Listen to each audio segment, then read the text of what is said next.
நன்றி. ரொம்ப மகிழ்ச்சியான ஒரு தருணம். இந்த படத்துக்கு தனியாக அந்த படத்துக்கு தனியாலாம் வேலை பார்க்குறது இல்லை. எல்லா படமும் ஒரே உழைப்பு தான். அப்படி தான் உழைக்கிறோம். நம்ம எல்லாரோட மனசுமே ஒரு நல்ல வெற்றிக்காக தான் இயங்கி கிடக்கு. ஒரு பார்த்திபன் மாதிரி ஒரு வெற்றி வேணும், சுப்பிரமணியபுரம் மாதிரி ஒரு வெற்றி வேணும். நாம் கண்ட வெற்றியவே திரும்ப நாம் வெல்லணும், அதை ஜெயிக்கணும், இதை ஜெயிக்கணும் இல்லாமல் நம்ம வெற்றியவே நம்ம வெல்லணும் அப்படின்ற ஒரு போராட்டம் தான் அப்பாவில் சந்தித்தது. அதற்கு பிறகு தனியாக நின்று ஒரு படைப்பு கிடைக்கிறதுக்கு 7 வருஷம் ஆகிருக்கு. ரொம்ப உண்மையாக உழைச்சிருக்கோம். ஏன்னா இதில் சேர்ந்தது எல்லாமே நல்ல மனசு இருக்கிறவங்க ஒன்றா சேர்ந்தாங்க. ஏன்னா அது அமையாது. ஒரு சில படைப்புகளுக்கு தான் அதுவே அமைச்சுக்கும். கதையை இயக்குனர் இயக்குவார், நல்ல கதை இயக்குனரை இயக்கும்னு சொல்லுவார் பாலுமேந்திரா சார். அந்த மாதிரி தான் இந்த கதை. தனக்கு தேவையான ஆட்களை அதுவே சேர்த்துக்கிச்சு. நந்தா கதையை சொன்னோடனே நான் சொன்னேன், முதல்ல நீங்கள் போய் பாரதி ராஜா அப்பா பாருங்கள். அப்பா கதை கேட்டு ஓகேனாருன்னா நம்ம உடனே போகலாம். இல்லை உங்கள் தேதி, நீங்கள் போய் பேசிட்டு வாங்க அப்படின்னா உடனடியாக பேசினோம். போய் கதை சொன்னார். எனக்கு ஈவினிங் கூப்பிட்டாரு, நடிக்கிறேன்னு சொல்லிட்டாரு. அப்புறம் என்ன, படம் ஸ்டார்ட் ஆகிடுச்சு. அப்புறம் அம்மா வந்தாங்க, அதுக்கப்புறம் அனன்யா வந்தாங்க. இப்படி ஒவ்வொருத்தராக இதுக்குள்ளே சேர்ந்தாங்க. நல்ல தயாரிப்பாளர், எப்போவுமே சிரிச்ச முகமாகவே இருப்பார் ரவி சார். எனக்கு ரொம்ப நாளாக தெரியாது. அவர் நிற்பார், சிரிப்பார், நானும் சிரிச்சுட்டு போயிடுவேன். அப்புறமா தான் யார் ஒருத்தர் சிரிச்சுக்கிட்டே இருக்காரு அப்படின்னா என்ன, அவர் தான் நான் தயாரிப்பாளர் அப்படின்னு நான் செஞ்சேன். அப்படி ஒரு அற்புதமான மனிதர். எங்கேயுமே தன்னை முன்னிறுத்திக்க மாட்டார். அவருக்கு அந்த கதை பிடிச்சிருக்கு, இந்த கதையை அப்படியே படமாகணும், இதுக்கு என்ன அப்படின்றது மட்டும்தான் அவர் மனசில் இருந்தது. நேர்மையும் உண்மையும் எப்போவுமே வெல்லும் அப்படின்லாம் பேசிகிட்டு இருக்கோம். நேர்மை பற்றி நிறையா பேசிகிட்டு இருக்கோம். அதான் இயல்பாக இருக்கிறது தான் நேர்மை என்னை பொறுத்த வரைக்கும். நான் என்னுடைய காலங்களில் அப்படி தான் கடந்து வந்திருக்கேன். ரொம்ப இயல்பாக தான் இருப்போம். எனக்கும் அமீரண்ணனுக்குமான உறவு அப்படி தான் ஆரம்பிச்சது. எனக்கு அமீரண்ணனை தெரியும், தூரமாக இருந்து. நம்ம சேரன் ஆஃபீஸுக்கு வெளியில் ஒரு டீ கடையில் நின்றுட்டுருக்கேன். அப்போ உன்னை சேரன் ரிலீஸ் ஆகிடுச்சு. அண்ணன் சேரன் அண்ணனை பார்த்துட்டு அவருடைய ராம் படத்துக்கு ஒரு பூஜை இருக்குது, அதுக்கு வாங்கன்னு சொல்லி கூப்பிட்டுட்டு வெளியில் வந்திருக்காரு. எனக்கு தெரியாது. நான் டீ கடையில் ரோட்டில் நின்றுருக்கேன். போன கார் நிறுத்தி இறங்கி வந்தார். அந்த டீ கடை கூட டீ கடை கிடையாது, தள்ளு வண்டியில் கடை வச்சுருப்பாங்க. நேராக இறங்கி வந்தார். உன் படம் எனக்கு ரொம்ப பிடிச்சிருந்தது தம்பி, உன்னை சார்ந்தது எனக்கு ரொம்ப பிடிச்சிருந்தது. நான் சொந்தமாக ஒரு படம் எடுக்கிறேன், ராம்னு ஒரு படம். அதுக்கு இன்னும் 2 நாளில் பூஜை இருக்குது, நீங்கள் வரணும் அப்படின்னாரு. அப்படி தான் ஆரம்பித்தது. அதுக்கு பிறகு திடீர்னு ஒரு நாள் நான் உதயம் தேட்டர் வெளியில் ஆப்போசிட்டில் ஒரு பஸ் ஸ்டாப்பில் நின்றுட்டுருக்கேன். எங்கே இருக்க அப்படின்னு ஒரு ஃபோனு. நான் அப்படியே ஆப்போசிட்டில் பார்த்துட்டு, அண்ணே உதயம் தேட்டருக்கு வெளியில் ஒரு பஸ் ஸ்டாப் கிட்டே நின்றுட்டுருக்கேன் அப்படின்னேன். இப்போ தான் நான் கடந்து போனேன், இந்த யூட்டர்ன் அடித்து வரேன், ஏன் ரோட்டில் நின்றுருக்கேன் வா அப்படின்னு சொல்லி திருப்பி கூட்டிகிட்டு போனேன். இந்த உண்மை இருக்குல்ல, இதுதான் நம்மளை இறுக்கி பிடிச்சிக்கும். சுப்பிரமணியபுரம் பண்ணும்போது அப்படி தான் எல்லாத்தையும் விட்டாச்சு. 3 மெகாவையும் கொடுத்தாச்சு. இந்த அசோசியேட்டுக்கு எல்லாத்துக்கும் கொடுத்து நான் நிராயுத பணியாக போகிறேன். அங்கே என்ன பண்ணி வச்சுருந்துருக்கேன், ஒருவேளை இவர் நம்ம சொல் பேச்சை கேட்காம 2 படம் டைரக்ட் பண்ணியிருக்காரு, 2000 எபிசோடு எடுத்திருக்காரு, வேறு ஏதாவது பண்ணார், நம்ம சொல்கிறத கேட்கல அப்படின்னா நம்ம ஒரு சப்ஷூட் வச்சுக்குவோன்னு சொல்லி சசி வச்சுருந்துருக்கேன். எனக்கு தெரியாது. என் ரூம் பக்கத்து ரூம்லேயே இருந்திருக்கேன் அந்த சப்ஷூட். நான் போய் நான் பாட்டுக்கு எனக்கு நான் பாட்டுக்கு போனேன், நான் பாட்டுக்கு நின்னேன். ஏன்னாப்பா நான் கூப்பிடவே மாட்டேறீங்க அப்படின்னா, இல்லை ஒரு 2 நாள் நீங்கள் சாப்பிட்டு தூங்க, அப்புறமா எடுப்போம், ஏன்னா ரொம்ப ஸ்ட்ரெஸ்ஸாக இருக்குது முகம் அப்படின்னு சொல்லி ஒரு 2 நாள் ரெஸ்ட் கொடுத்தாங்க. 3ஆவது நாள் போய் ஷூட் பண்ணுறோம். ஒரே ஒரு ஷார்ட் நடிச்சு நீங்கள் கிளம்புங்க அப்படின்னாங்க. நான் போய் என்ன பண்ண போகிறேன், நீ தான் எடுத்துகிட்டு இருக்கல, நான் நிற்கிறேன் அப்படின்னு சொல்லி வேட்டியை மடித்து கட்டிட்டு க்ரௌடை கிளியர் பண்ணிகிட்டு இருந்தேன். க்ரௌடை கிளியர் பண்ணிட்டு இருக்கும்போது சசி கூப்பிட்டான், அண்ணே இங்கே வா, அதை பார்க்குறதுக்குள்ள ஆள் இருக்குது, நான் நடிக்கிறேன், நீ எடு அப்படின்னா. அங்கே தான் ஆரம்பிச்சு ஒரு உண்மையும் நேர்மையும் தான் நம்மளை இழுத்துக்கிட்டே போகும். அது முடித்தவொடனே சசி சொன்னான், நீ சொல்லு அவங்களா பேசிக்கிட்டான். என்னடா மேலே ஒரு சப்ஸ்டியூட் வச்சுருந்தோம் பக்கத்தில், அது அவனுடைய நேர்மை. ஒரு சப்ஸ்டியூட் வச்சுருந்தோம், உன் கையில் நான் மைக்கை கொடுத்தவொன்னே அவனை ராத்திரி அனுப்பிச்சிட்டேன் அங்கேருந்து அப்படின்னு சொன்னான். முதலாக நடிக்க போகும்போது எங்கள் டைரக்டர் ஒரு சீரியல் ஷூட்டிங், உள்ளியாக ஒருத்தன், நான் போய் நிற்கிறேன், என்னமோ தெரில, என்னை பிடிக்கல உங்களுக்கு. அப்போ ஒரு காட்சி, அப்போ கூட நடிக்கிற அந்த நடிகர்கிட்ட அவர் சொல்லியிருக்காரு, ஓங்கி ஒரு எத்துங்க, நீங்கள் எத்துல அவன் போய் வெளியே விழணும், அவனுக்கு நடிக்கணுன்ற ஆசையே வரக்கூடாது அப்படின்னு சொல்லியிருக்காரு. இது எனக்கு தெரியாது. நான் அந்த சீனில் போய் நிற்கிறேன், அதாவது கூட்டத்தில் இருப்பாங்க, அதுலேருந்து ஒரு சின்ன ஒரு காட்சி போய் நிற்கிறேன். என்ன அந்த நடிகர் ஓங்கி எத்துனார், நான் அவன் எத்துனதை தாண்டி எங்கிட்ட போய் விழுந்துட்டேன். அவங்களா சிரித்தாங்க, எனக்கு நம்பிக்கை மட்டும்தான் இருந்தது. வந்தாங்க, திரும்ப போய் நின்னேன், திரும்ப தூக்கி எறியப்பட்டேன். ஆனால் நான் நடிகன் ஆயிடுவேன் அப்படின்ற ஒரு நம்பிக்கையும் நேர்மையும் மட்டும்தான் இருந்தது. அதே இயக்குனர், அவர்கிட்டே வேலைக்கு சேர்ந்தேன். நான் இல்லாமல் அவரால் இருக்கவே முடியாது அப்படின்ற ஒரு நிலை, நான் அவரை விட்டு வெளியே போகிறேன்றப்போ கண்ணீர் விட்டு நிலை எல்லாமே பார்த்தேன். அந்த நடிகருப்பும் இருக்கார், என்னுடைய நண்பர் தான் அவரும். அவர் எப்போ பார்த்தாலும் சாரிடா எனக்கு ஒன்று மிதிச்சதுக்கு, எப்போ 30 வருஷம் முன்னாடி மிதிச்சேன், நீ மிதிச்ச மிதியில் தான் நான் வந்து இந்த இடத்துல விழுந்திருக்கேன்னு நினைக்கிறேன். இப்படி கடந்து தான் ஒரு இடத்த வந்து நின்றுருக்கோம். இதில் நேர்மைன்ற தனி வார்த்தையெல்லாம் கிடையாது, நம்மளுடைய இயல்பு, நம்முடைய உண்மைத்தன்மை. முன்னெல்லாம் கெட்டவனை பார்த்தா அவங்க கூட சேராத, இதில் வம்பில் மாட்டி விட்டுருவான்னு சொல்லுவாங்க. இப்போ அதே வார்த்தையை நல்லவனை பார்த்து சொல்ல ஆரம்பிச்சிட்டாங்க. ஏன் அவங்க கூட சேராத, அவன் ரொம்ப நல்லவன், ஏதாவது வம்பில் இழுத்து விட்டுருவாங்க அப்படின்னு. அந்த அளவுக்கு நமக்குள்ள இருந்த பிறகு அதிகமாகிடுச்சு. நந்தா அவருடைய ஒரு படைப்பு, திடீர்னு ட்ரெய்லருக்கு வாய்ஸ் கொடுக்கணும் அப்படின்னு கூப்பிட்றாரு. போனேன். இதற்கு முந்தைய படைப்பு அதே மாதிரி தான், அண்ணே இந்த ஓப்பனிங் வாய்ஸ் கொடுக்கணுண்ணே, யாரோ கேட்டோம், வரேன், அதுக்கும் பேசினேன். அதாவது நந்தாவுக்கு எனக்கும் இடையில ஏதோ ஒரு தொடர்பு இருந்துக்கிட்டே இருந்தது. இன்னும் சொல்லப்போனால் சோலா கிரியேஷன்ஸில் நான் ஒரு கதை சொல்லிட்டு வரேன். கதை சொல்லிட்டு வெளியே வரும்போது பொன்றாங்க சொல்கிறார், காலையில் தாண்டா ஒருத்தர் வந்து கதை சொன்னான், நான் ஓகே பண்ணிட்டேனே அப்படின்னாரு. என்ன கதைண்ணே அப்படின்னா, அதுதான் கல்லூரியின் கதை. அங்கேருந்து ஆரம்பிச்சது. இவர் யார், நம்ம இப்போ போனோம், ஒரு காலையில் ஒருத்தர் வந்து ஓகே பண்ணிட்டு போயிருக்காரு, அவர் யாருன்னு சொல்லி தேடி தான் நான் நந்தாவை பார்த்தேன். அப்படி ஆரம்பித்தது தான் இந்த பழக்க வழக்கம். பட் என்னென்னா, ஒரே நேர்கோட்டில் தான் பயணிச்சுட்டு இருக்கோம், அப்படி தான் நான் நினைக்கிறேன். என்னை விட நல்லவன் நந்தா, அவ்வளவு நேர்மையானவன். எங்கள் அண்ணன் சொன்ன மாதிரி நான் அந்த 2வது ரகம் அந்த செயினை எடுத்து இது யாருதுனாலும் கேட்பேன். நந்தா ஐயோ அப்படின்னு சொல்லி தள்ளி ஓடிடுவார், அவ்வளவு நல்லவர். நந்தா மனசுக்கு எப்போவோ மிகப்பெரிய ஒரு இடத்தை தொட்டிருக்கணும். இப்போ அந்த வாய்ப்பு கிடைக்கும். ஏன்னா நம்ம எதுக்கு வேணாலும் ஆசைப்படலாம், எஃபர்ட்ஸ் போடலாம், ஆனால் நமக்கு என்ன கொடுக்கணும், எப்போ கொடுக்கணும் அப்படின்னு முடிவு பண்ணுறது காலம்தான். அந்த காலம் இப்போ வந்துருச்சு. நந்தா, உங்கள் உழைப்புக்கும் உங்களுடைய உண்மைத்தன்மைக்கும் நம்ம மாணிக்க மாதிரி தான். நீங்கள்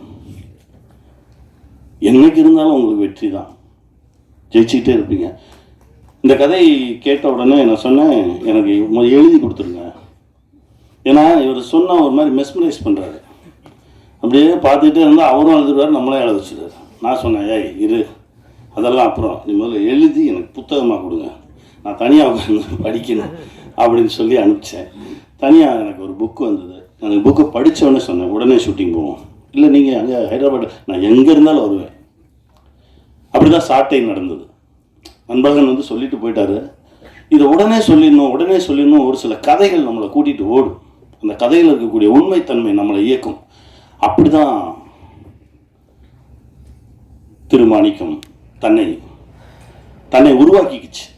நாங்களாம் யாரும் எதுவும் பண்ணல, அதுவாக தன்னை உருவாக்கிக்கிச்சு. அதுக்கு தேவையான ஆட்களை அதுவே எடுத்துக்கிச்சு. அனன்யா ரொம்ப அற்புதமாக நடிச்சிருக்காங்க, ரொம்ப பயங்கரமாக நடிச்சிருக்கம்மா. நானே முந்தா நாள் தான் படம் பார்த்தேன், ரொம்ப அற்புதமாக நடிச்சிருந்தாங்க. ஏன்னா அது நான் கண்டுபிடிச்ச பொண்ணு. அது எப்படின்னா, சசி இருக்கான எதை கொண்டு வந்து நிப்பாட்டினாலும் நொட்ட சொல்லுவான். நாடோடிகளில் ஹீரோயின் தேடணும்னு சொல்லி நானும் கதிரும் தேடுறோம். ஒரு 2 மாதமாக தேடிக்கிட்டு இருக்கோம். இப்போ இந்த பொண்ணை கண்டுபிடிச்சி கதிர் வந்து ஒரு வீடியோ பண்ணிட்டான். வீடியோ பண்ண பிறகு நைட்டு ஒரு 2 மணிக்கு நான் முழிச்சிருக்கேன். டக்குன்னு எந்திரிச்சு என்ன சிவா முழிச்சிருக்கீங்க? இல்லை சிவா நைட்டு படக்குன்னு முழிச்சு பார்த்தா அந்த பொண்ணு நல்லா இருக்கான்னு பார்க்கணும். படக்குன்னு முழிச்சு பார்த்தா நல்லா இருக்கான்னு ஆமாங்க பிடிக்கணும்ல எல்லாருக்கும் அப்படின்னு சொல்லி அந்த மாதிரியெல்லாம் எடுத்து செக் பண்ணி பார்த்தோம். திடீர்னு பார்க்குறது, திரும்பி பார்க்குறது, இப்படியெல்லாம் பார்த்தா அந்த பொண்ணு பிடிச்ச மாதிரி இருக்கா மூஞ்சி அப்படின்னு. அது கடைசி பாருங்கள் எனக்கே பேராக வந்து நிற்கிது. நல்லா நடிச்சிருக்கீங்க. உங்களுக்கான இடம், பெரிய இடம் இருக்குது. வாழ்த்துக்கள். அப்புறம் எங்கள் அம்மாவை பற்றி நான் சொல்லணும் அப்படின்றதே இல்லை. அப்படி நின்னாலே அது அப்படி இருக்கும். நேற்று முந்தா நாள் நான் படம் பார்க்கும்போது கூட என்னை அறியாமல் நாங்கள் தான் ஸ்க்ரீனில் நிற்கிறோன்றதை தாண்டி எனக்கு ஜிவ்வுன்னு தூக்குச்சு. அம்மா ஒரு சத்தம் கொடுப்பாங்க, பக்கத்து வீட்டுக்காரங்களெல்லாம் கூப்பிடுவாங்க. அந்த இடம் என்னை அறியாமல் அப்படியே எடுத்துகிட்டு போச்சு. அதுதான் ஒரு சில இடத்துல ஒரு சிலவங்க நிற்கணும். அவங்க நின்னாதான் அது படைப்பு, அவங்க நின்னாதான் அதுக்கு உயிர் வரும். அப்பா பாரதிராஜ் அப்பாவோட நடிக்கும்போது என்னை அப்படியே பார்ப்பார். பண்பற்ற நடிகன் ஆகிட்ட அப்படின்னு இல்லைப்பா. அது அது அது வந்து என்னென்னா மனோஜ் கூட சொன்னார். மனோஜ்னாலும் ரொம்ப க்ளோஸ் ஃப்ரெண்ட்ஸு. மனோஜ் படம் பார்த்துட்டு சொன்னார், இல்லைடா நீ அப்பா கூட நிற்கும் போது அவரையே பார்த்து ரசிக்கிட்டே இருக்கடா, அது தெரியுதுடா அப்படின்னு. வேறு என்னடா பண்ணுறது? அப்படி தான் இருந்தது. அந்த அந்த அந்த 4 நாட்கள் 5 நாட்கள் அவரோட நிற்கும்போது இருந்த அந்த சக்தியும் அந்த மகிழ்ச்சியும் அதுக்கு அளவே இல்லை. நந்தாவுக்கு தான் நன்றி சொல்லணும். ரொம்ப மகிழ்ச்சியாக என் பிள்ளைங்க வாங்க, நீ வாடா, என் பிள்ளைங்களாவே இருந்தாங்க. இதில் வேறு என்னென்னா ஓடி வந்து 2 பேர்த்தையும் தூக்குன்றுவார். ஒரு பக்கம் எனக்கு வெயிட் இழுக்கும், இன்னொரு பக்கம் ஈஸியாக தூக்கிடுவேன். இது மூத்த பிள்ளை வளர்ந்துருச்சு இப்போ கொஞ்சம்.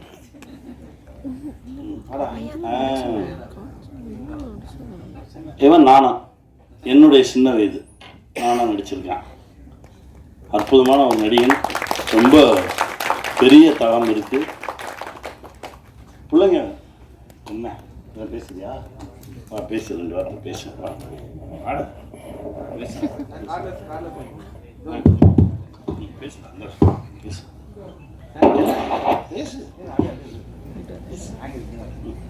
சமுத்திரக்கனி அங்கிள் வந்து ரொம்பவே கேர் பண்ணிக்கிட்டாங்க. பேசுங்க.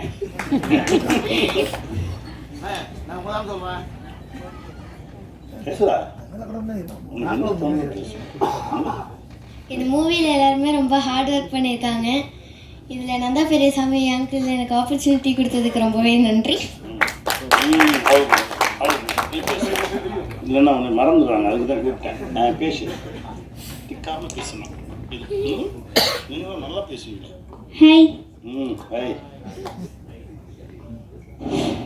எங்கள் அம்மா அப்பா ரொம்ப ஜாலியாக இருந்துச்சு. எல்லாரும் நல்லா பார்த்துக்கிட்டாங்க, ஜாலியாக. வேற போதுமா? சரி, நன்றி. முதலில் இந்த படத்தில் எனக்கு வாய்ப்பு கொடுத்த நந்தா பெரியசாமி அங்கிளுக்கு ரொம்ப நன்றி.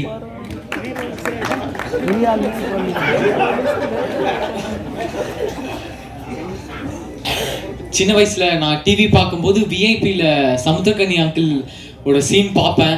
இப்படி ஒரு அப்பா இருப்பாங்க அப்படிங்கிறத பார்ப்பேன். இப்போ அவர் வாயாலேயே என்ன பெருமையாக சொல்லும் போது ரொம்ப பெருமையாக இருக்கு. Thank you so much. தேங்க்ஸ்.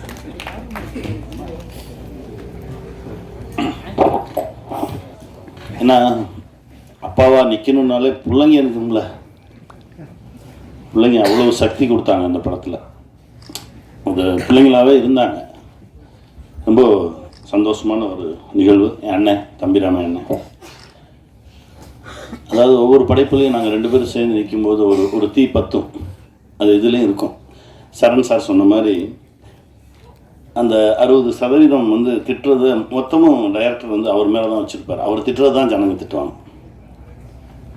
அந்த கேரக்டர் அவர் வந்து ஒரு என் மனைவியின் இடத்துல இருந்து பேசுகிற ஒரு கேரக்டர் வருவார். அற்புதமான அண்ணன் கூட நின்னாலே போதும், அவ்வளோ மகிழ்ச்சியாக இருக்கும். அந்த மாதிரி ஒரு சந்தோஷம். கவிஞர் சினேன் சார், எனக்கு உங்களை அறிமுகப்படுத்தலை சார், மகிழ்ச்சி. தம்பி சுகு, முன்னாடியெல்லாம் சுகுட்ட ஒரு பதட்டம் தெரியும், ஆனால் இப்போ ரொம்ப அசால்ட்டாக கையாளுறான் கேமராவை. ரொம்ப சாதாரணமாக சுகு இந்த படத்தில் கேமராவை கையாண்டார். எனக்கு ரொம்ப சந்தோஷமாக இருக்குது. நம்ம பிள்ளைங்க அப்படி வளர்ந்து நிற்கிறத பார்க்கும்போது இருக்கும்ல ஒரு மகிழ்ச்சி, அந்த மாதிரி ஒரு மகிழ்ச்சி சுகுவோட கேமராவில் ஆக்சுவலாக சாட்டையில் பதிவானோம். அதற்கு பிறகு ஹரிசார் படத்தில் பதிவானோம். இப்போ இந்த படத்தில் ஏன்னா அவனுடைய கேமராவில் கேமரா முன்னாடி நிற்கிறதுக்கே அவ்வளோ சந்தோஷமாக இருக்கும். அப்படி ஒரு படைப்பாளி. இந்த படத்தில் இது இல்லாமல் நடித்த எல்லோருக்குமே, அதாவது இந்த மாப்பிள்ளை ஒருத்தர் இருக்கேன், அதாவது வழக்கமாக நம்ம ஊர்களில் பார்த்தீங்கன்னா பொண்டாட்டியை அனுப்பிட்டு போன சார் தம்பி அனுப்பிச்சிடுவாங்கல்ல, அந்த மாதிரி ஒரு கேரக்டர். அவங்க என்ன செய்கிறாங்கன்றது சம்மந்தப்பட்டவங்களுக்கே தெரியாமல் ஒரு வேலையை பார்த்து விட்ருவாங்க. அந்த மாதிரி தான் அற்புதமான ஒரு மாப்பிள்ளை. என் அண்ணன் இளவரசன் எல்லாருமே ஒரு அற்புதமான நடிகர்களோடு நடித்த மகிழ்ச்சி. முதலாளி திடீர்னு ஒரு நாள் சொன்னார், கனி பல வருஷமாக ஏங்கிக்கிட்டே இருக்கான் ரவிராதா, இந்த இடத்துல அவனுக்கான வெற்றி கிடைச்சிருச்சு நான் நம்புகிறேன் கனி அப்படின்னாரு. அதாவது நந்தா வெல்வதை நந்தாவை விட அதிகமாக நேசித்த ரசித்த ஆசைப்படக்கூடிய ஒரு மனுஷரை அவங்க பார்த்தேன். இப்படி ஒரு நட்பு கண்டிப்பாக கிடைக்க நந்தா கொடுத்து வச்சுருக்கணும். வாழ்த்துக்கள் சார், ரொம்ப சந்தோஷமாக இருக்குது, ரொம்ப மகிழ்ச்சி. இந்த திரைப்படத்தை பற்றி பேசிய ஒவ்வொருத்தருக்கும் மகிழ்ச்சி, நன்றி. என் நண்பன் மூர்த்தி இருக்கான், அப்புறம் நடித்த எல்லா சகோதரர்களுக்கும் வாழ்த்துக்கள். இந்த படம் கண்டிப்பாக வெல்லணும். ஏன்னா நான் எப்போவுமே பெருசாலாம் எதிர்பார்க்குறதே இல்லை. ஏன்னா என் எதிர்பார்ப்பு ரொம்ப சாதாரணமாக தான் இருக்கும். அதனால் எனக்கு பெரிய மகிழ்ச்சியும் இருக்காது, பெரிய கலக்கம் இருக்காது. ஏன்னா நான் அதெல்லாம் கொஞ்சம் கடந்து வந்துட்டேன்னு நினைக்கிறேன். அதனால் நான் அப்படியே தான் இருப்பேன். எல்லோரும் பேசும்போது நந்தா எனக்கு சொல்லுவார், நான் திரும்ப அதான் அண்ணன்ட்ட சொன்னேன், இப்போ அமீர் அண்ணன் வந்து அழுதுகிட்டே இருந்தார், ஏங்க கண்ணில் எல்லாம் தூசி போட்டிருக்குங்க, அவர் சும்மா கண்ணை கசிக்கிட்டு வந்திருப்பார், நீங்கள் வேற. நான் அப்படி தான் பார்ப்பேன். ஆனால் இதையெல்லாம் தாண்டி திருமாணிக்கம் அந்த தளத்தில் நிற்கும் அப்படின்னு நம்புகிறோம். கண்டிப்பாக இந்த கலக்கமும் இந்த பாசமும் இந்த ஏக்கமும் வெகுஜன மக்கள்கிட்டையும் இருக்கும் அப்படின்ற ஒரு நம்பிக்கை இருக்குது. ஒரு மிகப்பெரிய படைப்பாக உங்கள் முன்னாடி வச்சுருக்கோம். ரொம்ப நம்பிக்கையோடு வச்சுருக்கோம், நேர்மையோடு வச்சுருக்கோம். இதை வெல்ல செய்ய வேண்டியது உங்களுடைய கடமை. வெல்வோம். வாழ்த்துக்கள். சாந்தியும் சமாதானம் உண்டாகட்டும். நந்தா பெரியசாமி அவரை இயக்குனராக எனக்கு தெரியறதுக்கு முன்னாடி அவங்க அண்ணன் எனக்கு பழக்கம் மதுரையில். அவருடைய தம்பி தான் நந்தா பெரியசாமின்னு எனக்கு தெரியும். ஸோ நந்தா பெரியசாமியை முதல்ல சந்தித்தது வந்து இந்த கலசா டப்பிங் தியேட்டரில் நான் ஒரு படம் ஒர்க் பண்ணிகிட்டு இருந்தேன் கீழே யுவன் சங்கர் ராஜாவோட. நந்தா பெரியசாமி மேலே கல்லூரியின் கதை மிக்சிங்கில் இருந்தார். மிக்சிங்கில் இருந்தவர் கீழே வந்து யுவன் கிட்ட பேசிட்டு போகும்போது, சார் நீங்கள் மேலே வந்து பாருங்க அப்படின்னாரு. மேலே போய் பார்த்தேன். அந்த இன்ட்ரோல் பிளாக் சீக்வன்ஸு காமிச்சார். அது ஒரு எஃபெக்ட் தான், ரொம்ப பிரமாதமாக இருந்துச்சு. எஃபெக்ட்ஸ்லாம் போட்டு நல்லா இருக்குது. ஷார்ட்ஸ் எல்லாம் ரொம்ப நல்லா இருந்தது. அந்த காலேஜு டவரு, அந்த டாப் ஆங்கிள், அதெல்லாம் ரொம்ப இன்ட்ரெஸ்டிங்காக இருந்தது. டேக்கிங்ஸே ரொம்ப இன்ட்ரெஸ்டாக இருந்துச்சு. அப்புறம் படம் முடியுமா, அந்த படம் ரிலீஸ்க்கு முன்னாலே வந்து அந்த படத்தை பற்றின டாக் கொஞ்சம் அதிகம் இருந்தது. ஒரு புது டைரக்டர் நல்லா வந்திருக்காரு, நல்ல படமாக இருக்குது அப்படின்னு சொல்லி. அப்போ நான் வந்து நந்தாவை கூப்பிட்டு என்னுடைய கம்பெனிக்கு ஒரு படம் பண்ணி கொடுங்கன்னு ஒரு 1 லட்ச ரூபா அட்வான்ஸ் கொடுத்தேன். அந்த கதையை பின்னாடி சொல்கிறேன். 2 லட்சமா ஞாபகம் இல்லை, நேர்மையாக சொல்கிறாரு. ஆனால் படம் தான் பண்ணி கொடுக்கல.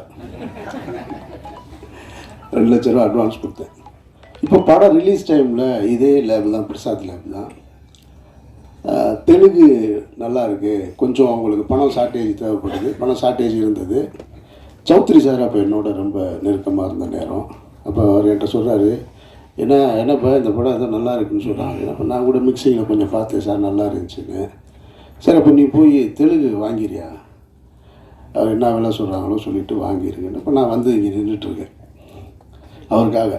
வந்து நின்று என்ன நந்தா இருக்கார், ஆரியா இருக்கார், இங்கே அவரும் நின்றுட்டுருக்காரு ரிலீஸுக்கு. எல்லாருமே நிற்கிறாங்க. அப்போ நான் கேட்குறேன் நந்தாவை கூப்பிட்டு, பணம் ஏதாவது ஷார்ட்டேஜ்னா, சௌத்ரி சார் பணம் கொடுத்துருக்காரு, அது செக்கு கொடுத்துருக்காரு, ஐயா போய் வர சொல்லியிருக்காரு, எதுனாலும் கொடுத்துக்கலாம் அப்படின்னு, நீங்கள் யோசிக்காதீங்க கொடுத்துருங்க அப்படின்னு. ஒரு தம்பி ராமையா அண்ணன் சொன்னது மாதிரி அவர் அப்படி தான் பேசுவார். அப்படியா சார் சொல்லிடுங்க சார், நான் அது என்ன அவங்க ப்ரொடியூசர் பேசிகிட்டு இருக்காங்க சார், நம்ம பார்த்துக்கலாம் சார், என்ன நடிக்கிறானா இல்லை உண்மை. இப்போ வரைக்கும் அப்படி தான். இதே மீட்டரில் அந்த விரல வேறு இப்படி வச்சுக்கிடுவார், அவர் இப்படி தான் பேசுவார். அப்போ எனக்கு என்னென்னா, ஒரு பெரிய ப்ரொடியூசரு தெலுங்கில், அப்போ ஒரு சௌத்ரி சார் சூப்பர் குட்டில் தெலுங்கில் ரீமேக் பண்ணிக்கிட்டு இருந்த டைம் நிறைய படங்கள் பண்ணிக்கிட்டு இருந்தாங்க, கொடுக்க வேண்டிய நந்தான்னு. அப்புறம் அவர் தெரில. அப்புறம் நான் கொஞ்ச நேரம் நின்று பார்த்துட்டு நமக்கு ரொம்ப நேரம் நிற்கிறதுக்கு வேலைக்கு ஆகாது, நான் கிளம்பிட்டேன். அப்புறம் படம் ரிலீஸ் ஆயிடுச்சு. வழக்கம் போல் தான் நம்ம ஒரு பெரிய எதிர்பார்ப்போடு இருக்கும் பொழுது அந்த எதிர்பார்ப்பு கம்மியாகும் பொழுது அங்கேருந்து இதுக்கு இடையில் ஒரு சத்தியம் தேட்டரில் ஒரு படம் பார்க்க போயிருக்கேன். அப்போ அங்கே பார்த்து என்னை இன்ட்ரோவில் பார்த்துருக்காரு நந்தா. பார்க்குறாரு, பார்த்துட்டு சார் ரிலீஸ் ஆகலைன்னா, சார் நான் உங்களை விசாரித்தேன், வெளியில் எல்லோரும் நல்ல விதமாக தான் சார் சொல்கிறாங்க அப்படின்னு. என்ன கைகிட்டு அட்வான்ஸ் வாங்கிட்டு நல்ல விதமாக தான் சொல்கிறாங்கன்னா அப்போ என்ன நினச்சி வாங்க நீ வாங்கும்போது. சரி, நான் நினைச்சு சிரிச்சுக்கிட்டேன், சரி மதுரைக்காரங்க அப்படி தானே இருப்பாங்க அப்படின்ட்டு. அப்புறம் அதுக்கப்புறமா அந்த படம் எதிர்பார்த்த ஒரு வெற்றியை பெறலை. ஆனால் ஒரு அடையாள படமாக இருந்துச்சு. பாட்டு நல்லா இருந்தது, ஆரியா நல்லா இருந்தது, டேக்கிங்ஸ் நல்லா இருந்தது. அப்புறம் நான் இந்த யோகியை தொடங்கும்போது, சுப்பிரமணிய சிவா என் கூட சேர்ந்து யோகியை தொடங்கும்போது நந்தா தான் என் கூட இருந்து அந்த படத்துக்கு முழுக்க முழுக்க கோ டைரக்டராக ஒர்க் பண்ணார் யோகியில். ஆனால் அப்போ சொன்னார், சார் இந்த படம் வேணாம் சார் உங்களுக்கு அப்படின்னாரு. நான் சொன்னேன், இல்லை 2 பேர் தான் எனக்கு அந்த படம் வேணான்னு சொன்னது. ஒன்று பொன்வண்ண சார் சொன்னார், இன்னொன்று நந்தா சொன்னாங்க. நான் சரி இல்லை கமிட் பண்ணிட்டேன். நான் சுப்பிரமணிய சிவாவுக்கு பிக் பின்னு ஒரு மலையாள படத்தை ரீமேக் ரைட்ஸ் வாங்கி பண்ணுறதா இருந்தோம். அதை எடுக்கலான்னு சொல்லி எடுக்கும்போது இல்லை வேணாம் இன்னொரு கதை பண்ணலான்னு சொல்லிட்டு நான் கனி எல்லாம் போய் உட்காந்து மதுரையில் பாண்டியன் ஹோட்டலில் உட்காந்து ஒரு அருமையான ஒரு ஸ்கிரிப்ட் கனி அடிக்கடி சொல்லுவான், அந்த படத்தை எடுக்காமல் ஊட்டிங்களேன்னு நீங்கன்னு. ஒரு நல்ல கதையை எல்லாம் எடுத்து முடிச்சுட்டு எழுதி முடிச்சுட்டு சாங்லாம் கம்போஸ் பண்ணியாச்சு. முடிச்சுட்டு வரும்போது சுப்பிரமணிய சிவா திருப்பி அண்ணே இந்த வேற ஒரு படம் பண்ணுவோம்னு ஆரம்பித்தார். சாங்கெல்லாம் கம்போஸ் பண்ணியாச்சு, இப்போ இதுன்னு அப்படி மாறினது தான் அந்த யோகி. அப்போ சொன்னார், பொண்ணுன்னு சொன்னார், வேணான்னாரு, நந்தா வேணான்னாரு. ஆரம்பிச்சிட்டோம், சரி ஒரு டைரக்டர் கமிட் பண்ணிட்டோம், அனௌன்ஸ் பண்ணியாச்சு, நிறுத்த வேணான்னு அப்படி எடுத்தோம். அதில் நடிச்சிருப்பார் நந்தாவில், யோகியில் நந்தா நடிச்சிருப்பார். இப்படி தான் நந்தாவுடைய எனக்கு ஒவ்வொரு படம் பண்ணும்போது ஆனால் முயற்சியிலே இருப்பார், எதையாவது புதுசாக பண்ணணும்னா. அப்புறம் சார் இந்த இடம் விட மாட்டேன் சார், இந்த இடம் பாரு வேறு படம் பண்ணுறேன் பாரு அப்படின்னு மாற்றி யோசின்னு ஒரு படம் ஒரு மாற்றி யோசின்னு படம் பண்ணார். பயங்கரமாக ரொம்ப ஆனால் நம்பிக்கையோடு தான் பேசுவார் ஒவ்வொரு படத்தையும். அப்புறம் நான் படம் பார்த்துட்டு டைட்டிலை மட்டும் மாற்றி யோசிச்சிருக்க, படம் கொஞ்சமாவது மாற்றி யோசிச்சுட்டு என்ன இப்படி பண்ணுற.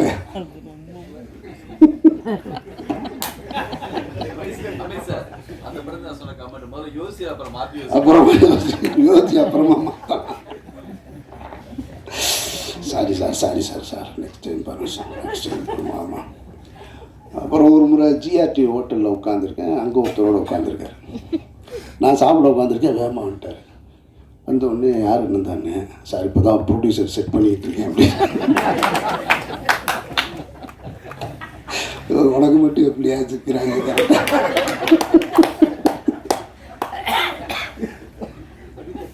அவர்கிட்ட என்ன சொல்லிட்டு வந்தாருன்னு தெரியாது, என்னையே பார்க்க. அவர்கிட்ட போய் உட்காந்து அவர் ஒன்றே என்கிட்ட கேட்டார். அவர் ஒன்று என்னை பார்த்தோன்னே, சார் அமீர் சார்னா, சார் வணக்கம் சார், பேசிகிட்டு இருக்கேன் சார், நாங்கள் எப்படி பண்ணிடுவோம் சார்னாரு. சரி ரைட்டு. இப்படி ஒவ்வொரு படம் பண்ணும்போது அப்போ நான் சொல்லுவேன், படம் முடிஞ்சதுக்கப்புறம் சார் பார்த்தீங்களா சார் படம்னா, ஏதாவது சும்மா அப்படி பண்ணிட்டு. எனக்கு என்னென்னா சினிமாவில் வாய்ப்புகள் எப்போவாது, இதே கோடம்பாக்கத்தில் 1,00,000 பேர் தெரியலாம், வாய்ப்பு கிடைக்காம. இப்போ வாய்ப்பை சரியாக பயன்படுத்த வேண்டிய பொறுப்பு இயக்குனருக்கு இருக்குது. ஒரு முதலாளி பணத்தை எங்கேருந்து வேணாலும் எடுத்துகிட்டு வந்துடுறார். ஒரு தடவை மிஸ் ஆகலாம், 2 தடவை மிஸ் ஆகும், ஒவ்வொரு தடவை உனக்கு மிஸ் ஆகும் அப்படின்னா, இல்லை சார் எங்கேயோ ராங் கால்குலேஷன், அது இந்த தடவை சரியாக சார் இந்த இடம். அப்புறம் இப்போ இந்த ஹிந்தி படம், ஹிந்திக்கு ஸ்கிரிப்ட் எழுதினார், அடுத்த கட்டத்துக்கு போயிட்டார். ஆனால் என்னென்னா நந்தா கிட்ட அந்த உழைப்பு, அந்த முயற்சி, அந்த தேடுதல் இருந்துக்கிட்டே இருந்தது. அது நான் கனிக்கிட்ட பார்த்துருக்கேன். கனிய தொடக்கத்திலேருந்து எனக்கு தெரியும். அவனுடைய தேடுதல், அவனுடைய பர்த்திவீரன் ஷூட்டிங்லாம் திட்டு வாங்கிட்டு கோச்சிட்டு வந்துட்டான். காய்ச்சல் வந்துருச்சு அவனுக்கு. அப்புறமா திரும்ப வந்து அந்த அந்த ஈகோலாம் பார்க்காம திரும்ப தேடிக்கிட்டே இருப்போம். ஏதாவது ஒரு வேலை செஞ்சுக்கிட்டே இருப்போம். அது நந்தாகிட்ட இருந்தது. அப்புறம் இப்போ இந்த படம் இப்போ சொன்னார் சார், இந்த மாதிரி இப்போது சார் நீங்கள் விரும்புகிற மாதிரி ஒரு படம் எடுத்திருக்கேன் சார், நீங்கள் கண்டிப்பாக இந்த இடம் உங்களுக்கு பிடிக்கும், நான் உங்களுக்கு காட்டுறேன் சார். எத்தனை தடவை தான் என்னை ஏமாற்றுவேன்னு தெரியல அப்படின்னு நினச்சி தான் அந்த படம் பார்த்தேன். படம் உண்மையிலே படம் எனக்கு ரொம்ப நெருக்கமாக இருந்தது, பிடிச்சிருந்தது.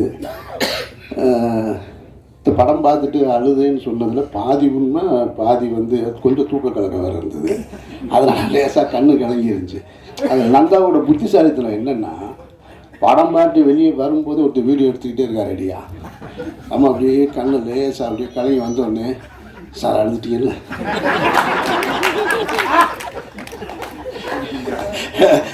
இப்போ அந்த வீடியோ வேறு எடுத்துக்கிட்டு நான் இல்லைன்னு சொன்னால் என்ன ஆகுது? சார் அழுதுட்டீங்களா சார்? அழுதுருக்கீங்க சார். இல்லை நந்தா சார், தெரியுது சார் அழுதுருக்கீங்க. எப்படியா வந்து கேட்டால் அழுது விட்டுருவோம். ஆனால் படத்தில் ஒரு காட்சியில் நான் கண் கலங்கிட்டேன். அது இந்த குழந்தை, ரெண்டாவது குழந்தை ஒரு கட்டத்தில் பேசும். அந்த இடத்துல கண் கலங்கிட்டேன். படமும் இறுதி அந்த இது வந்து எனக்கு ரொம்ப, மொத்தத்தில் படம் வந்து எனக்கு ரொம்ப நெருக்கமான பிடிச்ச படமாக, இப்படி ஒரு படத்தை எடுக்கணும்னு நான் ஆசைப்பட்டுக்கிட்டு இருந்தேன். நந்தா கரெக்டாக அந்த படத்தை செஞ்சுருக்காரு. அது அவங்க குடும்பத்தாருக்கு அந்த இடத்த ரீச் பண்ணிட்டேன். இந்த படம் எவ்வளோ பெரிய வெற்றி அடையும், எவ்வளோ வசூல் கொடுக்கும், அதெல்லாம் நம்ம கையில் இல்லவே இல்லை. அதெல்லாம் நம்ம பார்க்க வேண்டியதே இல்லை. வெற்றி அடையுது, அதுவும் தேவையில்லை.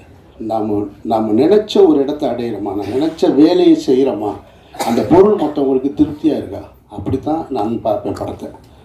அந்த அளவுக்கு ஒரு தகுதியான படமாக இங்கே இதுக்கு முன்னாடி இயக்குநர்கள் பேசுனதெல்லாம் சொன்னால், விக்ரமன் சார் சொன்னது போல் வாழைக்கு பிறகு ரொம்ப மனதிற்கு நெருக்கமான படம் திருமாணிக்கம்னு சொன்னால் அது மிகையாது. லப்பர் பந்து பார்த்தா, லப்பர் பந்து கம்ப்ளீட் கமர்ஷியல், அது நான் ரொம்ப ரசித்து பார்த்த படம்.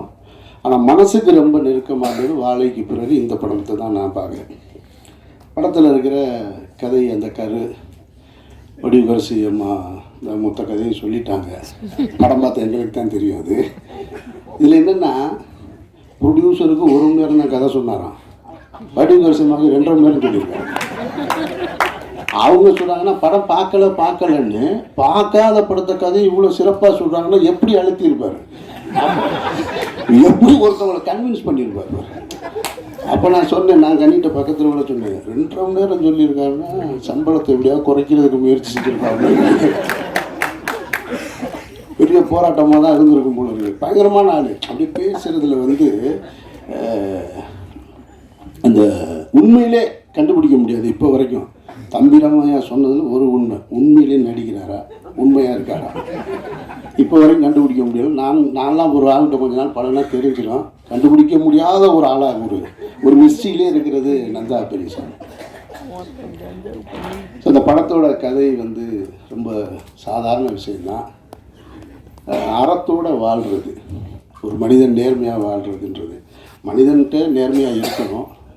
அந்த நேர்மை இன்றைக்கி போகக்கூடிய காலகட்ட சூழலில் வந்து கொஞ்சம் கொஞ்சமாக மாறி போய் புத்திசாலித்தனமாக வாழ்வது தான் வாழ்க்கையாக மாறிடுச்சு. ஒரு போலீஸ் குவார்ட்டர்ஸ்குள்ளே போய் ஒரு நேர்மையான போலீஸ்காரன் ஒத்தையால் வாழ்கிறது ரொம்ப கடினமானது. ஏன்னா முன்னாடி சாவடிச்சிருவான். அந்த வீட்டுக்காரர் பார்த்தியா, அவர் டெய்லி வரும்போது 2 பை எடுத்துகிட்டு வர்றார். இந்த வீட்டுக்காரர் பார்த்தியா, இவரை பார்த்தியா, அவர் வந்து பைக் வாங்கியிருக்காரு, அவங்க மாமனார் கார் வாங்கி கொடுத்துருக்காரு. அப்போ ஒரு சமூகத்துக்குள்ளே தனியாக ஒருத்தர் நேர்மையாக வாழ்கிறது ரொம்ப கஷ்டம். இதை எல்லா வேதங்களும் சொல்லியிருக்கும், எல்லா மகான்களும் சொல்லியிருப்பாங்க. நான் எனக்கு தெரிஞ்சதை சொல்கிறேன். முகமது நபி ஒரு இடத்துல சொல்கிறாங்க, ஒரு காலம் வரும், அந்த காலத்தில் சத்தியமும் உண்மையும் நேர்மையுமாய் ஒருத்தன் வாழ்கிறதுன்றது இருக்கு இல்லையா, அது உள்ளங்கையில் நெருப்பு துண்டை வைத்து கொண்டிருப்பதற்கு சமம் அப்படின்னு சொல்கிறாங்க. வாழவே முடியாது. இங்கே உண்மையும் பொய்யும் கலந்துருக்கும். உங்களுடைய வருமானம் சரியானதா சரி இல்லாததான்னு உங்களால் கண்டுபிடிக்கவே முடியாது. எது தடுக்கப்பட்டது, எது சேர்ந்ததுன்னு உங்களால் கண்டுபிடிக்க முடியாது அப்படின்னு சொல்லி அது போன்ற ஒரு சூழலில் நம்ம வாழ்ந்துக்கிட்டு இருக்கோம். அந்த மாதிரியான ஒரு சூழல் தான் இந்த படத்தோட கதை. அதில் கனி என்னவா வாழ்ந்துருக்கான், அந்த கதாபாத்திரம் மாணிக்கம்ன்ற கதாபாத்திரம் என்னவா வாழ்ந்து. இந்த படத்தை பார்க்கும்போது 2 விஷயம் எனக்கு பழைய விஷயங்கள் நினைவுக்கு வந்ததில், நம்ம தவறு செஞ்சுருப்போம், சின்ன வயசில் நிறைய தவறு செஞ்சுருப்போம், வீட்டில் கூட திருடி இருப்போம்னு வச்சுக்கோங்களேன். வீட்டில் திருடுறதெல்லாம் கணக்கில் வைக்க முடியாது, நம்ம வீடு. எனக்கு ரொம்ப காலமாக மைண்டுக்குள்ளே ஓடிக்கிட்டே இருந்தது. நான் சேது படத்தில் வந்து உதவி இயக்குனராக இருக்கும் பொழுது கந்தசாமி தான் தயாரிப்பாளர். இந்த காஸ்டியூம் பர்ச்சேஸ்க்கெலாம் நான் போவேன். அவர் வந்து கொஞ்சம் காசு கம்மியாக தான் கொடுப்பாரு, ரொம்ப நிறைய செலவு பண்ணுற தயாரிப்பாளர் கிடையாது. அப்போ காஸ்டியூம் பர்ச்சேஸ் போகும்போது நம்ம கூட இருக்கிறவங்க இருப்பாங்க, நம்ம சும்மா இருந்தால் கூட இருப்பாங்கல்ல அப்படின்னு ஒரு சட்டையை பார்த்தோம்னா, சார் எடுத்துக்கங்க சார், இப்போ என்ன சார் அப்படியே கம்பெனி கணக்கில் போயிடும், யார் சார் பார்க்க போகிறோம் அப்படின்னு சொல்லி இந்த மாதிரி ஒரு 2 சட்டையை எடுத்துட்டேன் நான். இப்போ இந்த படம் பார்த்தோன்னே கந்தசாமி பார்த்து அந்த சட்டைக்கான காசை கொடுக்கணும்னு தோணிடுச்சு. இது எப்படி கொடுக்காம போகிறது அப்படின்ற ஒரு இதை கொஞ்ச நாளாக மனசில் வச்சுருந்தேன், கொடுப்போம்னு. அப்புறம் இன்னொரு புத்தி ஒன்று சொல்லும்ல, இவர் சம்பளமே கொடுக்கல, அதனால் நான் கழிச்சிக்கலாம் அப்படின்னு நம்மளை நாமளே தேத்திக்கிறோம் இல்லையா. அதுதான் அனன்யா கதாபாத்திரமாக இருக்குது. அதாவது 2மா இருந்து கத்தி மேலே நடக்கிற மாதிரி. இப்போ கந்தசாமி அண்ணனை பார்த்து 2 சட்டை, இப்போல்லாம் 20 சட்டை 20 வேஷ்டி எடுத்து அவர் கையில் கொடுத்துட்டு மன்னிச்சிருங்கன்னு கேட்கணும் போல இருக்குது. இப்போ படம் பார்த்த உடனே அந்த தாக்கத்தை ஏற்படுத்துது. அதே போல் என்னுடைய கல்லூரி காலம் முடிஞ்ச உடனே என்னுடைய நண்பர் ஒருத்தருடைய கடையில் எனக்கு வேலை கொடுத்தார். ரொம்ப நெருங்கின நண்பர், அவர் பேர் வந்து தாளமுத்து. அப்போது சிகரெட்டுக்கு காசு வேணும் இல்லையா, சிகரெட்டுக்கு காசு இல்லாமல் அப்போ மதுரையில் அந்த கீழமாசீதி பஜார் இருக்கும். அந்த பஜாரில் பார்த்தீங்கன்னாக்க சில்லறைன்னு தனியாக கொண்டு வந்து கொடுப்பாங்க. சில்லறை கிடைக்காது, இந்த 4 8 எல்லாம் சேர்த்து வச்சு ஒரு பொட்டமாக கட்டி கொடுப்பாங்க. அது லிங்குசாமி தெரியும்னு நினைக்கிறேன். இந்த மாதிரி சில்லறை கொண்டு வந்து கொடுத்தா அதுக்கு ஒரு கமிஷன் கொடுக்குறது. அந்த மாதிரி வாங்கி சில்லறை வாங்கி வைப்பாங்க. அப்போ சிகரெட்டுக்கு காசு இல்லைன்னா என்ன செய்வேன்னா, அப்படி பீரோவில் சில்லறை போட்டுன்னு இருக்கும் அப்படின்னு ஒன்று எடுத்துகிட்டு கிளம்பிடுவேன். அது ஒரு 25 ரூபா 4 நாவாக இருக்கும். கொண்டு போய் 4 நாவாக கொடுத்து கிங் சைஸ் தான் வாங்கி குடிக்கிறது, திருநெல்வேலி காசுலேயே கிங் சைஸு. இப்போ அது யோசிக்கிறேன் நான். இப்போ அந்த நண்பர்கிட்ட போய் சொல்லணும், அப்பா உங்கள் கடையில் நான் சில்லறை காசு திருடி இருக்கேன், சத்தியமாக அவங்ககிட்ட நான் திருப்பி கொடுத்தேன், இல்லைன்னா மன்னிக்கவாது செய், 2ல் ஏதாவது ஒன்று அப்படின்னு. இப்போ நான் இதையே பொது இடத்துல சொன்னால் இது 2யுமே அவங்க பார்க்கணும். அதனால தான் இந்த படத்தை பார்த்துட்டு நான் தனியாக அவங்கக்கிட்ட போய் சொல்லியிருக்கேன். எனக்கு இந்த இடத்துல சொல்கிறது சரின்னு தோணுது எனக்கு, அதனால தான் நான் இந்த இடத்துல சொல்கிறேன். அப்போ ஒரு மனிதன் தன்னை உணரணும், என்னவா வாழணும். வறுமையில் நேர்மையாக வாழ்கிறது இருக்குல்ல, அதுதான் இருக்கிறதுலே கஷ்டம். அப்படி வாழ சொல்லி கொடுக்குற படம் தான் இந்த படம். அது அப்புறம் வடிவுக்கரசியம்மா, அவங்கள நான் வந்து ஒரு 82 83 காலகட்டத்தில் சிகப்பு ரோஜாக்கள் பார்த்தேன் மதுரை சக்தி தேட்டரில். கமலஹாசன் ரசிகர், அதனால் நாங்கள் போய் உட்காந்துருவோம். நமக்கு என்னென்னா, சின்ன வயசுலேருந்து கமலஹாசனை ரசிப்போம், ஆப்போசிட்டில் இருக்க ஹீரோயினை பிடிக்காது, கமலஹாசனை மட்டும்தான் அவங்க ரசிக்கணும். அதில் உங்களுக்கு தெரியும் ரசிகர்கள்லாம் படத்தில் திரைப்படங்களில் வில்லன் வந்து ஹீரோ ரஜினி சாரையோ கமலஹாசனையோ திட்டினா இங்கே கீழே இருந்து ஆடியன்ஸ் பூரா திட்டுவோம் நாங்கள் அந்த சின்ன வயசில். அது மாதிரி அவங்களுக்கு அதான் முதல் படம்னு நினைக்கிறேன் நான். ஒரு ரோஸ் கலரு ஒரு சில்க் ட்ரெஸ் மாதிரி போட்டிருப்பாங்க, ஃபஸ்ட்டு இன்ட்ரோடக்ஷன் ஷாட்டு, இன்டர்வியூக்கு வந்திருப்பாங்க. கமலஹாசன் சாரை ஒரு பொருட்டாகவே மதிக்காமல் அப்படி உட்காந்துருக்கு ஒரு கேரக்டர். எனக்கு இப்படி பார்ப்போம், யார் இந்த பொம்பளை என்னத்தனா விட்டு தலைவர் முன்னாடி இப்படி உட்காந்துக்கிட்டு, அதில் சிகரெட்டு அப்படிம்பாரு அப்படின்னு அவர் சிகரெட்டுன்னு கேட்ட உடனே டக்குன்னு வாங்கிட்டு அப்படியே. அதுக்கப்புறம் பார்த்தா முதல் மரியாதையில் சிவாஜி சாரை அவ்வளவு அப்படி போகிற போக்குள்ள கையில் தள்ளுறது இருக்கு இல்லையா, அப்படி நடித்த ஒரே ஆர்டிஸ்ட் அவங்க. மிரண்டு போங்க இந்த 2 படம், 2 ஆளுமைகளை. காலம் சினிமாவும் எவ்வளோ விசித்திரமானது பாருங்கள். அந்த படத்தை எடுத்த 2 படத்தையும் எடுத்த பாரதி ராஜா சார் இந்த படத்தில் அவங்களுக்கு ஜோடி அவங்க நடிச்சிருக்காங்க. நான் அப்படியே இதை பார்க்கும்போது எனக்கு அதெல்லாம் ஞாபகம் வந்துச்சு. சார் சினிமா எவ்வளோ, இந்த ஆர்ட் எவ்வளவு நம்மளை கொண்டு வந்து எப்படிலாம் கொண்டு வந்து மாற்றி கொண்டு வந்து நிறுத்துதுன்னு. ஸோ அதனால் அவங்க சொன்ன மாதிரி ரவிமரியா சொன்ன வார்த்தை ரொம்ப உண்மை. நாசர் சாரும் பாரதி ராஜா சாரும் வந்து குறைவாக நடிச்சிருக்காங்க, ஆனால் மனசில் நின்றுட்டே இருக்காங்க 2 கேரக்டருமே. Bharathi Raja sir ultimate, பிரமாதப்படுத்திட்டார். அவருடைய தவிப்பு, உண்மையை சொல்லணும்னா அவர் இயல்பாக மேக்கப் இல்லாமல் இருக்கார். இல்லைன்னா ஒரு ஜீன்ஸ் பேண்ட்டு போட்டு ஒரு ஜர்க்கினை போட்டு ஒரு டிஷர்ட்டை போட்டு இருப்பார் இல்லையா, இதுதான் பாரதிராஜா சார். அவ்வளவு இயல்பாக பாரதிராஜா சார் நல்லா நடிப்பார்னு எனக்கு தெரியும். அவருடைய குற்றப்பரம்பரை கதையை எடுக்கிறதுக்காக என்கிட்ட அவர் தாத்தா நான் பேரன் இது நடிக்கிறதுக்காக என்கிட்ட நடித்து காமிச்சார். ஆஃபீஸில் உட்காந்து நான் மறந்து போயிட்டேன். நான் அவர் நடித்து காமிச்சதை பார்த்து பிரமாதமாக நடித்தார்.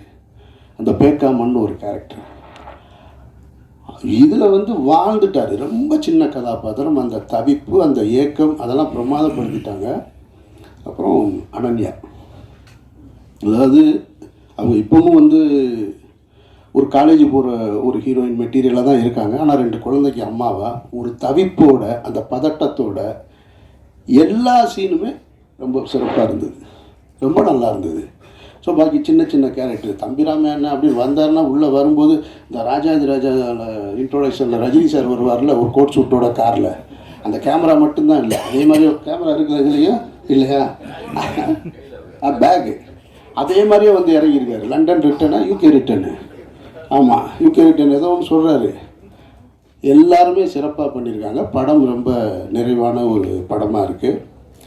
படம் பார்க்கும்போது எனக்கு தோணுச்சு, இது நந்தா படம் மாதிரியே இல்லையே.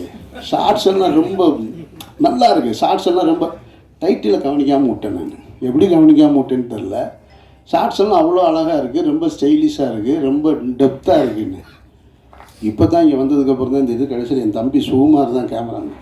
பிரமாதப்பட்டு நான் படம் பார்க்கும்போது நினைக்கிறேன், நான் இவ்வளோ நல்லா இருக்கு, இதெல்லாம் எடுக்க மாட்டாப்பே நம்மால் அப்படின்னு. பிரமாதப்படுத்திட்டான் சுகுமார்.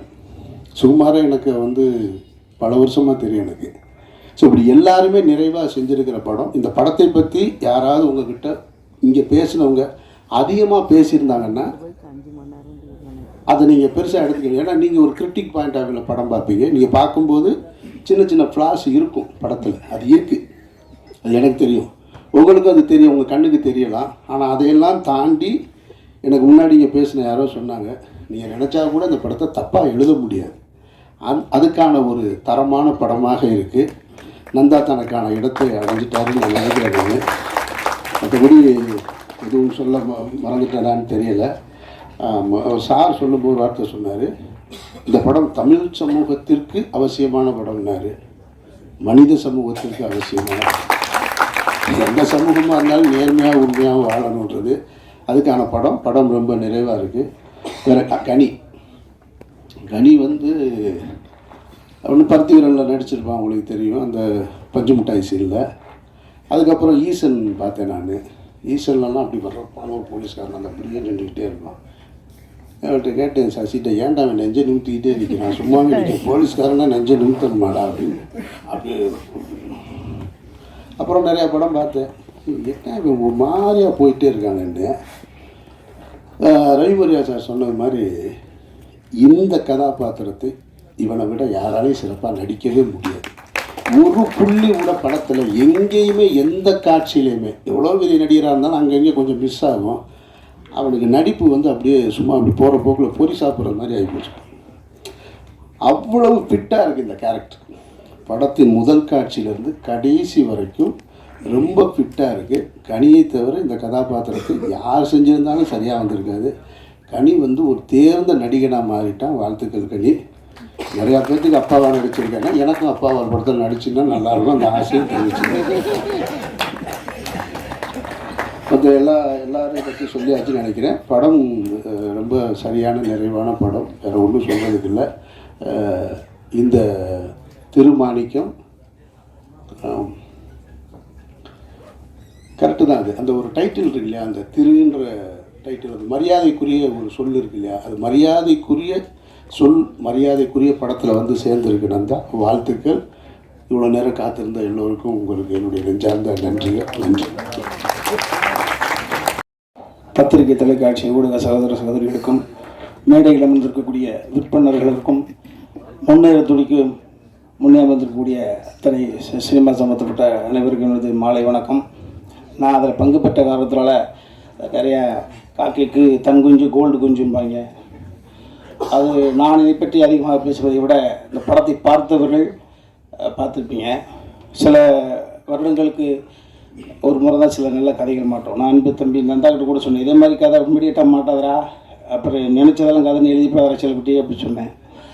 லிங்குசாமி சார் அவர்களுக்கு எப்படி எவ்வளவு படங்கள் அவர் இயக்கியிருந்தாலும் கூட பெரிய பெரிய படங்கள், அந்த ஆனந்தம் என்பது அவரது இதயத்தின் அடித்தளத்தில் ஒரு குழந்தை போல், செல்ல குழந்தை போல் இருக்கும். அதை போல் தம்பிக்கு கொஞ்சம் லேட்டாக அமைஞ்சிருக்கு. நந்தாவுக்கு லிங்குக்கு எப்படி ஆனந்தமோ அதை போல் தம்பி. ஏன்னா அடிக்கடி சொல்லுவேன், ஒரு ஒரு தெருவில் நடந்து போகிறோம், ஒரு நகை ஒன்று கிடக்குது, ஒரு 7.25 பவுனில் ஒரு நெக்லஸ்ஸு. பார்த்தவன் என்ன பண்ணுவான், சூப்பராக எடுத்து பிரச்சனையெல்லாம் தீர்த்துருக்க வேண்டியதான். இல்லை இன்னொரு என்ன பண்ணுவான், ஐயோ யாரை பெற்ற பிள்ளையோ பொம்பளை நெக்லஸாக பொண்ணு தானே, ஐயோ தொலைச்ச பொண்ணு எங்கே நின்று எந்த முட்டு சேர்ந்து அழுதுகிட்டு இருக்கோ, அது எப்படியாவது கொண்டு சேர்த்தப்படணும்டா அப்படின்னு தெருவா கேட்டு நம்ம 7.25 நெக்லஸ் எங்கேயாவது தொலைச்சாங்களா? ஆனால் இவன் எப்படி தெரியுங்களா தம்பி, அதை அப்படியே பார்த்துட்டு அப்பா அந்த பக்கத்தில் போயிடக்கூடாதுரா. ஏழனிக்குள்ளே இருக்கிற தண்ணி மாதிரி எழுதாத கவிதை மாதிரி அவன். ஒரு செட்டில் ஒரு பேட் வேர்டு மருந்துக்கு கூட பயன்படுத்தாதான் சார். அந்த முடியை சொல்றதுக்கு கூட ரோமத்தை நீவிட்டீங்களா அப்படின்னு கேட்பான், மயிரை சீவிட்டீங்களா கூட கேட்க தெரியாது. அந்த மாதிரி ஒரு அற்புதமான இப்படியெல்லாம் நல்லவனா இருக்க முடியுதானா, இவன் நடிக்கிறானா என்னடா, நான் பதட்டத்தோடவே பழகிறேன். இதுதான் அவனுடைய முதல் ஃபஸ்ட்டு பதட்டத்திலே பழகினேன். அப்போ நான் வந்து கனி எனக்கு முன்னால் நிறைய நாள் நடிச்சிருச்சேன் தம்பியோட, அவருடைய எடை போட்டு பார்க்குற பொழுது ஒரு ஏன்னா கனி என்னால் செயற்கையாக முடியாது. அது எப்படி செயற்கை அடுத்தவன் காதலியை விட்டு அமெரிக்கா போனது மாதிரி செயற்கை வாழ முடியாது. அதனால் அவரை பார்த்து ஒரு இவ்வளவு அற்புதமாக இருக்கிறானே, ஆஹோ அப்போ இவ்வேற்பட்ட சிந்தனை கொண்டவன், நல்ல பாசிட்டிவ் தாட்ஸ் இருக்கக்கூடிய ஒரு பிள்ளை வந்து முரட்டுத்தனமான வெற்றிகளை குவிச்சு நேரம் ஒரு 7 வீடு வாங்கிட்டு ஒரு 5-6 வீடு வாடகை வேறு விட்டுக்கலாமே, என்ன பிரச்சனைனா வாடகை வீட்டில் இருக்கானே, இங்கே பிரச்சனை இருக்குது அப்படின்னு யோசிச்சு பார்க்குறப்ப தான் தெரியுது. இல்லை 24 கேரட்னா அப்படியே கொடுத்துடணுன்னே, செம்பு கலந்துடக்கூடாது, குறியாக இருந்தான். இந்த படத்தில் சரண் சார் அவர்கள் சொன்னதைப் போல எந்தெந்த இடத்தில் எந்தெந்த கதாபாத்திரம் இந்த கதையை நகர்த்துவதற்கு தேவையோ எங்களை போன்றவர்களையெல்லாம் அங்கே அடுக்க கரெக்டாக வச்சுட்டு அந்த கமர்ஷியல் படம்லாம் சொல்லணும்ல, பரிசுத்தமான கதை. அதை வெகுஜன மக்கள் குடும்பத்தோடு உறவோடு வந்து பார்ப்பதற்கு தகுதி கொண்ட ஒரு படமாக படிச்சிருக்காப்புல. கண்டென்ட் ஒன்று தான். ஹரிச்சந்திரன் நாடகத்தை பார்க்காமல் இருந்தால் காந்தியடிகள் நம்மளுக்கு கிடையாது. மல்லி கந்தசாமி முதலியார்னு ஒருத்தர் இருந்தார். அவர் தன் தந்தையுடைய இறப்புக்கு கூட மாறு வேஷத்தில் வந்து தம்மு கடிச்சிட்டு போனார். இந்த உலகம் தன் சொந்த குடும்பத்தை வறுமையில் தள்ளிவிட்டு எத்தனை மகானுபாவம். 18வது வயசில் கம்யூனிஸ்ட் இயக்கத்தினுடைய தலைவர் வந்து தன் மகளை 18 வயசில் பார்க்குறாரு. தலைமுறை வாழ்க்கை வாழ்ந்துட்டு கம்யூனிஸ்டத்தினுடைய அந்த இயக்கத்துக்கு போகிறாரு. மகளை பார்க்குற 2 பெண்ணு நிற்கிது. அந்த பெண், அப்பா நான் உங்கள் பொண்ணுப்பா நான் அறிமுகப்படுத்துது. நிறைய பேர் அதை இப்போ நீ நல்லவனா நடி. நான் நம்ம வாழ்க்கையில் என்ன, நான் இப்போ கடைசியாக இப்போ புரிஞ்சு நான் நல்லவனை சமீபமாக நான் நல்லவனை நடிக்க ஆரம்பிச்சிட்டேன். அப்போ தான் நல்லவனாக ஆகிட முடியும். ஒருவன் நல்லவனாக நடிக்க ஆரம்பிச்சா பக்கத்து அவர் நல்லவரா, சரி நம்ம முந்தானாலும் முதற்கொண்டு கலவான்றக்க நல்லவன் சொல்கிறாங்களா, அந்த தெரு அது நல்லவர் வர்றாரு. ஐயோ இது எப்படி ஏற்றுக்கிறது, தகுதி இல்லாத ஒரு விஷயத்தை நம்மகிட்ட கொடுக்குறாங்க, எப்படி ஏற்றுக்கிறது. நல்லவர் வர்றான்னா வீட்டுக்கு வர்ற பொழுது மனசு மாறியிருப்பான் அன்னையிலேருந்து. ஸோ நல்லவனாக நடிக்க ஆரம்பித்தாலே இந்த உலகம் நல்லவன் என்று சொல்ல ஆரம்பித்தாலே நல்லவனாக மாறி விடுவான். அதே போல தான் இந்த கதை, அற்புதமான கதை, இறையன்பு. ஆமாம், அவர் வந்து பார்த்தீங்கன்னா இரட்டை தளத்தில் வெற்றி பெற்றவர், அரசு உத்தியோகத்தினுடைய உச்சபட்ச பதவி அடைப்பிச்சார், தலைமைச் செயலாளர். அதான் அதுக்கு மேலே என்ன கிடையாது, அதுக்கு மேலே சிஎம் தான். சிஎம் அப்படி உட்கார முடியாதுல்ல. ஸோ தலைமைச் செயலாளர் பதவி அனுபவிச்சுட்டு அடுத்த தலைமுறைக்கு அள்ளி புத்தகங்களை வாரி வரைச்சவர். அவர் பார்த்துட்டு அவர் தான் இந்த படத்தினுடைய மிகப்பெரிய ஒரு அளவு நான் சொல்லுவேன். மற்றவர்கள் கூட நட்புக்காக கூட 1-2 வார்த்தை யதார்த்தமாக எக்ஸ்ட்ரா பேசியிருக்கலாம், அவர் பேச வேண்டிய அவசியமே கிடையாது. பார்த்துட்டு என்கிட்ட பேசுகிறார், படைப்பு அற்புதமான படைப்பு. ஒரு வினோத சித்தத்தை பார்த்துட்டு வந்த உடனே திருமாணிக்கு அப்படியே நிற்கிது. வினோத சித்தத்தை தம்பி சமுத்திரக்கனி அவர்கள் வந்து பக்கத்தில் தலைமைச் செயலாளர் இருந்தாங்க. இந்த படத்தை பார்ப்பதற்கு அழைச்சி வச்சுருந்தோம். அப்போ பார்த்துட்டு அவர் போயிட்டார். தலைமைச் செயலாளராக இருக்கார், நாளைக்கு ஒரு அரசியல் சிக்கல் வந்துடக்கூடாது, அதிகார வர்க்கத்தில் பிரச்சனை வந்துருக்காக பதட்டத்தோடு பயத்தோடு போகிறார். அவர் துணைவியார் வந்தார், அப்படியே சமுத்திரக்கனி பிடிச்சிரு, என் கணவரை என் பக்கத்தில் 2 மணி நேரம் உட்கார வச்சுட்டீங்க, ரொம்ப மகிழ்ச்சி.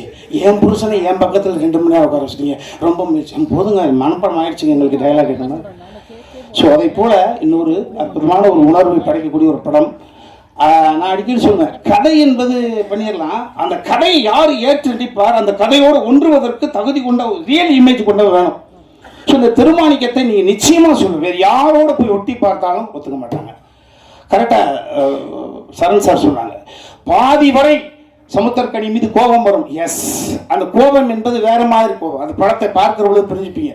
இப்படியாடா ஒருத்தர் இருப்ப, இப்படியாடா அப்படின்னு ஒரு ஸோ ஒரு அற்புதமான ஒரு அற்புதமான ஒரு நல்ல ஒரு படைப்பு. இந்த படைப்புக்குள்ளே நானும் இருக்கேன்றதில் ரொம்ப மகிழ்ச்சி. ஒரு ஒரு கெஸ்ட் ரோல் தான் பண்ணியிருக்கேன். அதெல்லாம் தாண்டி என் தம்பி சமுத்திரக்கனி சொன்னான், எல்லாம் என்னப்பா பிறந்த ஊர்லேருந்து போயிட்டு ஆந்திராவுக்கு போயாச்சு, ஆந்திராவிலேருந்து ஒரு தயாரிப்பாளர் கொடுத்து வந்துருச்சு. பிள்ளை ஆந்திராவிலேருந்து சமுத்திரக்கனியை கதை நாயகனாக வைத்து பணத்தை போடுவதற்கான ஒரு அப்போ எப்படி பெரிய விஷயம். சொந்த ஊரில் பேர் வாங்குறதே பெரிய விஷயம் சாமி. அசல் ஊரில் பேர் வாங்கி ஒரு இன்வெஸ்டர் கொண்டு வந்திருக்கின்றது இதுதான் இந்த கதை. ஸோ நிச்சயமாக இந்த திருமாணிக்கம் என்பது எல்லோருடைய இல்லங்களிலும் உள்ளங்களிலும் அற்புதமாக ஒரு படைப்பாக போய் சேரும். எனக்கு நம்பிக்கை இருக்குது. நன்றி.